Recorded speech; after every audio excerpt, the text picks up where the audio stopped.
I understand other people might not want to always go to other people to get their stuff too. Just like when I started making my own stuff, I'm like, I don't want to have to keep ordering something from somebody else. Like, teach me how to make it myself. So I'm here. This what this was for. And if you don't feel like doing all that, you could come buy something from me. Just stop putting all them chemicals on your body, please. Eczema is not worth it. Fertility issues is not worth it. It's not.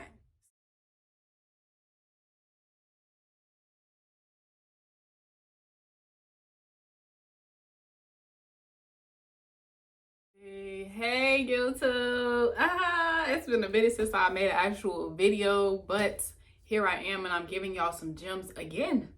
So if you are new here, welcome. I am Bree. Make sure you subscribe to this channel for everything you need regarding holistic body care inside and outside. So yeah, we just gonna get right into it. As you could tell by the title of the video, I wanted to give like a little breakdown of how you can develop your own body butter formula. So when I started making the body butters for my brand, for BENE Beauty by Bree, y'all like my hoodie? But when I started making body butters, it was kind of like a trial and error type thing. And I just wanted to come give some, you know, some help for people who might be trying to make their own stuff, whether you want to sell it, whether you just want to do it yourself at home, or, you know, whatever it is, like just some tips or whatever for people trying to develop their own body butter. So let's just get right into it. So I got notes. Alrighty. So when making your own body butter formula, of course, you're gonna need some butters. So plant butters. There are different types of plant butters. As stated in a previous video when I talked about developing product formulations, which I'm gonna link in the description box. I mentioned that you should have a purpose for your body butter. Now, it depends on if you're selling it and you're not really focused on benefits too much. You just want a body butter that does, you moisturize your skin, or you more so focused on aesthetics, colors, scents, whatever. Cool, then just pick whatever butter you want to pick. But me, you know, my brand, my body butters, I wanted my body butters to do something specific. So with the butter, I would say to start with two different types of butters. There are two different types of butters you should be including in your body butter recipe. So there are soft butters and there are hard butters. So soft butters help give the product a more creamy feeling and enhance the moisturizing properties. And then of course the benefits, like I just said, the benefits of the butter, or the butter that you decide to pick, depends on what you want your body butter to do for you. So whether you want it to just be a moisturizer, any of them are going to be moisturizers, but whether you want it to specifically target like scarring, dark spots, soothe skin, eczema, whatever it is, you know, you gotta do some research to try to find what it is that you want your body butter to do. But you want to include a soft butter. So the soft butter helps to give the body butter a more creamy, moisturizing feeling. And some soft butters include mango butter, shea butter, which of course is the most common butter used in body butters. We use body butters in our body butters and anybody. But and also I'm gonna add in cupuaçu butter. But it's kind of gonna fall in between the middle of the two types of butters. So mango butter, shea butter, and cupuaçu butter. Now you also want to include a hard butter into your body butter. So the hard butter helps to keep the body butter solid. And this is very, very, very important if you're using a body butter or developing a body butter formula to sell it, because you're going to be shipping your stuff and everybody's like, the temperature everywhere is different. So, you know, if you in Texas, Arizona, New Mexico, it's always going to be hot. But if you in New York, you might be thinking like, oh, it's cold outside right now. It don't really matter if I got a hard butter, but if somebody in Arizona order your stuff, it's going to be, you know, and you don't want your stuff to get there and it be completely melted, because the soft butters melt easily, especially shea butter. Shea butter melts like, what is it, like 70 something, whatever it is, it's less than your body temperature. Your body temperature average is like 98.6. If you put some shea butter in your pocket, it will melt. Like, shea butter does not take long to melt at all. So hard butters are included to help combat the melting of the body butter and just to give it some structure, you know. So some hard butters you can use are cocoa butter, kokum butter, that's like one of the hardest butters. Ukuba butter, that's another super hard butter. Murmuru butter, Takuma butter. And again, kupasu, I feel like it falls in between. I don't really know where to put it. I kind of have. Do I feel like I want to get that? I don't think I do. I got some kupasu butter, and when I first tried to make my sweet vanilla body butter, I had put a lot of it in there, and my butter was super duper hard. But when you actually get the block, it's not that hard to come off. So it depends on quantities and stuff like that too. That's also going to determine the texture of your body butter. But to just start off, you want to have one soft butter, and one hard butter. And the ratio, general ratio I would say to use is 3-2, soft to hard. So you don't want to have more hard than soft because it'll make your body butter hard. But again, it depends on the use for it. If you're not shipping it, you're just using it for household stuff, you probably don't need to include a hard butter, but it's just up to you. Oh, they also have hydrogenated butters. So butters that don't really exist as butters, but they can be made into butters by a chemical reaction called hydrogenation, where they add a whole bunch of hydrogen ions to the oil. So like avocado butter. Avocado butter is not really a thing, but you can make avocado butter by hydrogenating avocado oil. And they have different butters like that, like coconut butter, almond butter, hemp butter. You got those too, but some people don't really like the process of hydrogenation. I haven't done any intense research into what it could potentially do, so I just naturally stick to the butters that exist on their own. I use shea butter and cocoa butter in my body butters, so that's up to you. Do what you want, right? So you got your soft butter, you got your hard butter. 2, or I guess that would be number 3. Number 3, which is optional, is a wax. So again, this depends on what you're planning to use it for. But if you're going to be selling these and shipping them, I would recommend you use some type of wax in your body butters. Again, the wax is there to help solidify it and combat melting as it goes through different temperatures, as it's shipping and all this other stuff. It helps to combat melting so that your customer is getting a product that's not, oil that they gotta wait for it to re-solidify before they can use it. So waxes, in addition to combating melting, they also add like an additional sealant properties for the moisture. So in case you didn't know, you should always moisturize on damp skin. You should not be putting any type of body butter, oil, or lotion on dry skin because you're just sealing in dryness. Moisturizers have been confused with hydrators when they should be. Moisturizers are actually synonymous with sealants. Hydrators are different than moisturizers. Hydrators, only thing that can hydrate your skin is water. Whether that's rose water, plain water, lavender, floral water. Like water is the only thing that can hydrate your skin. Moisturizers and sealants seal in that moisture. That's why it's called moisturizing. So the waxes help add extra sealant properties because they form a protective barrier on your skin and help to keep in the moisture. So any butter you use is gonna form that protective barrier, but the wax is like the extra, the extra little icing on the cake. So there's different types of waxes you could use. They got beeswax, candelilla wax, caranuba wax. They got coconut wax, almond wax. I don't really know if people use the paraffin wax that they use for candles and body products. They probably do. Paraffin wax is not good. That's why I don't use it. That's why I didn't really list it. But again, what you want to do is your problem. That's up to you. So, and my body butters, I was using, that's one thing I want to say. The properties of the waxes can greatly change the property, like the consistency and the way your body butter behaves. So I started off using beeswax in my body butters. But as of lately, I switched it over to candelilla wax because I wanted to make my body butters completely vegan. So one thing I noticed was that the beeswax holds scent differently than the candelilla wax.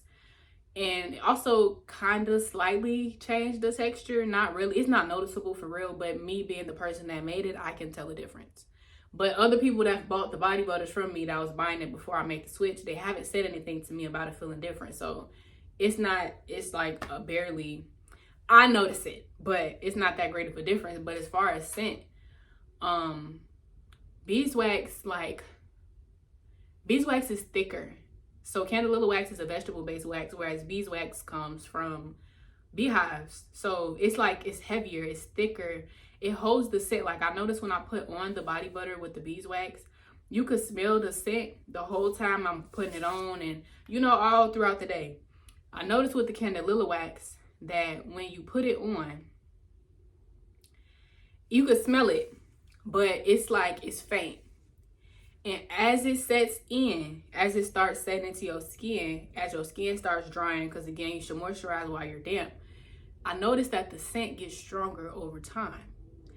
I don't know what it is about candelilla wax, but it got a whole different, like, it's so much easier for me to whip. Like the beeswax, I got a big mixer now. I used to have to use the big mixer and then go over it with a small mixer just to get all the little tiny pieces out. Candelilla wax, I turned the big mixer on for like 2 minutes and it's done. Like, it just makes the properties different. So keep in mind, and I also have different melting temperatures, and candelilla wax tends to be harder than beeswax. But again, there's different types of waxes. That's something for you to research on your own if you decide to include a wax in your body butter. They can affect the way it carries fragrance. It can affect the texture, the feel, and you know, different quantities are needed for different types of waxes. So soft butter, hard butter, wax optional. Wax is optional. Now the last part is oils. So the oil is really what makes the difference between using a body butter and just using regular shea butter. Because if you use regular shea butter, you'll know, like, you gotta warm it up some before you put it on. But adding the oils makes it more silky, and you know, like, it glides on easier. That's the real difference for real between a body butter and just a regular plant butter, is the addition of oils. So again, oil, you could pick whatever you want, but if you making a body butter for specific skin issues, you want to do some research on what certain oils do so that you include the right type of oils in your butter. I don't really have for the wax, I got a ratio. So wax to total butters, you want to do 5 to 8. So 5 wax to 5 parts of wax to 8 parts of total butter. So that's the combination of your hard and soft butters. 5 to 8 for wax. 5 to 8 for wax to butters. Okay. I don't have a ratio for oils because that depends on how, like, loose or thick or creamy or silky you want your specific body butter to be.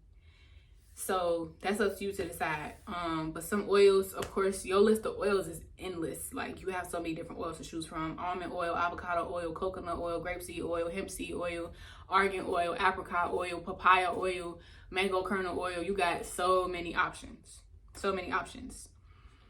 And then fragrancing, all your fragrances. So when you make your body butter, you melting the butters and the waxes down and adding in the oil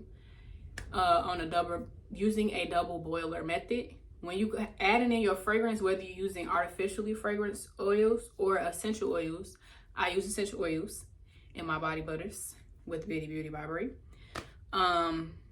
You always want to add your fragrance oils in when you take it off the heat. If you add the fragrance in while it's on the heat, it can, like, boil off. Like, the fragrance can boil off. So yeah, always add your fragrances in after the heat has been taken off. And yeah, something I've been kind of doing lately is, like, using the way people scent their candles. I kind of been doing that for my body butter. So one thing I found was that if it's essential oils, you use 1 teaspoon of essential oils per 8 ounces of wax. So however much wax I put in my stuff, if I use 8 ounces of wax in my body butter, then I'll put 1 teaspoon of essential oil in. I typically add more than that, but that's like the minimum. And again, the strength of the scents is up to you. When it comes to fragrance oils, you might not need to use that much because they gonna smack you in your face anyway. But essential oils, seeing as that they're pure and they don't behave the same as chemically created fragrances, you're going to probably need to use more to get a stronger scent. But again, that's up to you. So we got hard butters, we got soft butters, we got wax, which is optional, you got your oils, and then techniques for fragrancing. So the last thing I want to say regarding developing your own body butter formula or developing your own body butter is the whipping method that you use. So there are 2 methods to whip your body butter that I know of. There might be more, but there's 2 that I know of, and I kind of just made up the names for them. So if you haven't heard of these before, that's because you're hearing it here first. But so the first one is called, I'm calling it a liquid whip. So as stated before, you're going to melt all your butters down, your hard butter, your soft butter, and your wax if you're using it, and add in your oil. So at this point, once you take it off the stove, if you add it in fragrance, it's already been in there, stirred up, whatever. At this point, your body butter is completely liquid, or oil. It's oil, but liquid. So one thing you could do is you let it cool off for probably like 20-30 minutes. You can whip your body butter as liquid. This is what gives people that whipped cream type consistency for their body butters. So the body butter gets thicker because the whipping adds air pockets into it. So if you do a liquid whip where you whip it while it's still liquid, you're going to get a whipped cream type consistency body butter. Now there are pros and cons to this.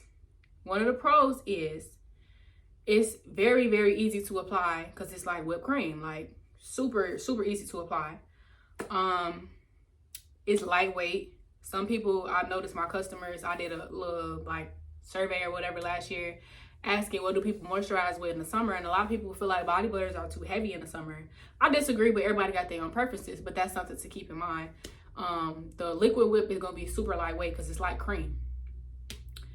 It's the fastest production method because, you know, you could melt your body butters down in about 15 minutes and you let it cool off for 45 minutes. You're looking at like an hour, and you just whip it and you done. And another thing, which it just depends on you. It depends on the type of person you are. It depends on how you want to move if you decide to sell your body butters. But I'm going to mention it. You can finesse tiny amounts of body butter into big jars with a liquid whip because of how much it expands when you add those air pockets by whipping. So a couple months ago, I was trying out a shea butter sugar scrub. I have regular sugar scrubs on my website, but I'm gonna put my website link in the bio too. If you don't feel like doing any of this, of course, come shop with me, but put y'all on game too. I was trying a shea butter sugar scrub, and my mind was blown. I had a big 8-ounce jar. I got an 8-ounce jar. I do have an 8-ounce jar. Let me show y'all this. Hold on. So this is not the exact jar. This actually might be the exact jar I used. I don't know.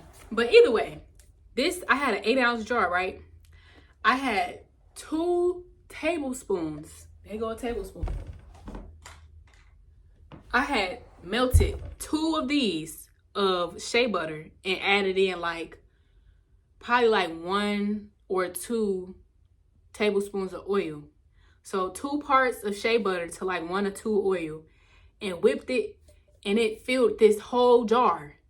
It filled the whole jar. My mind was blown. I was confused. I'm like, I thought it was only gonna go up to right here. The whole jar was full.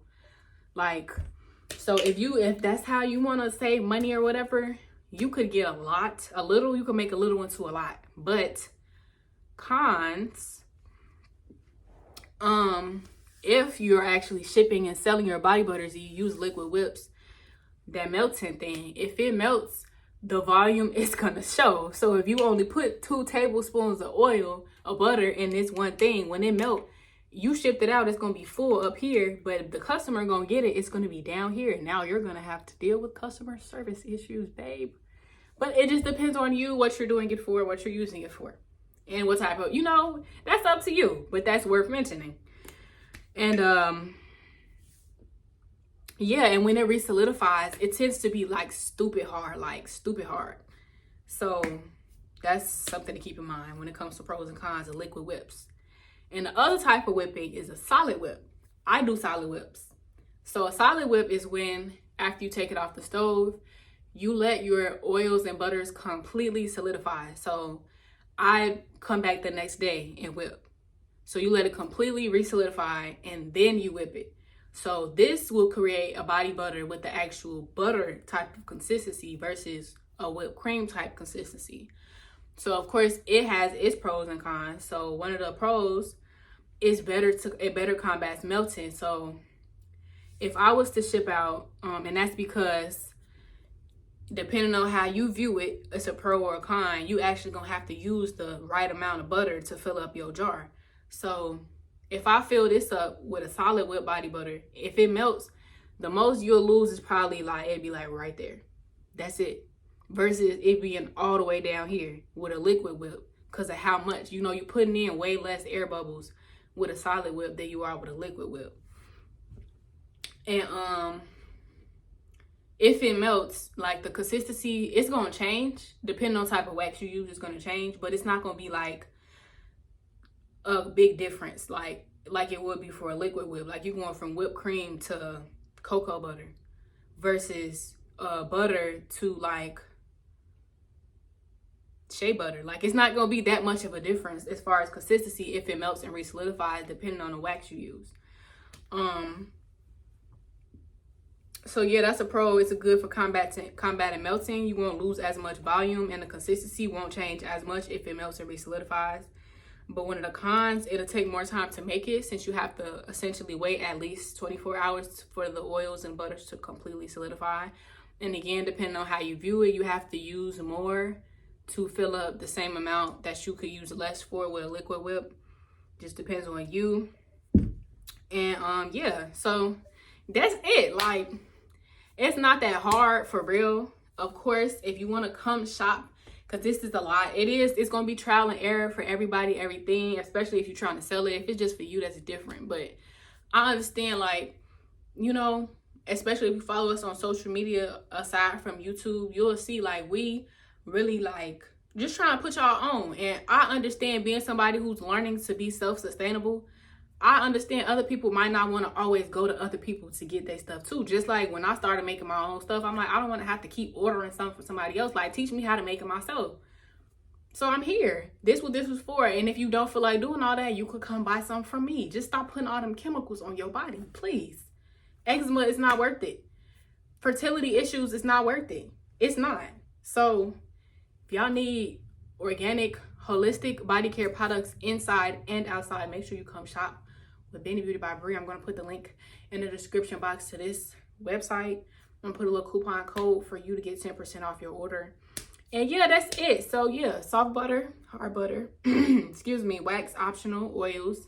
You got fragrancing tips and you got whipping methods. That's all it takes to make your first body butter. Test it out. If you are trying to sell it, don't just make it and then sell it. Test it first. Give it to some friends, some family. Ask for some feedback before you sell it. That's very important. And yeah, just keep learning. Like, learn to do for yourself and to support people in your community that's trying to actually help you and care for you versus just trying to steal your money and make you sick so they can get more money off of you. Okay? All right. Y'all have a great day.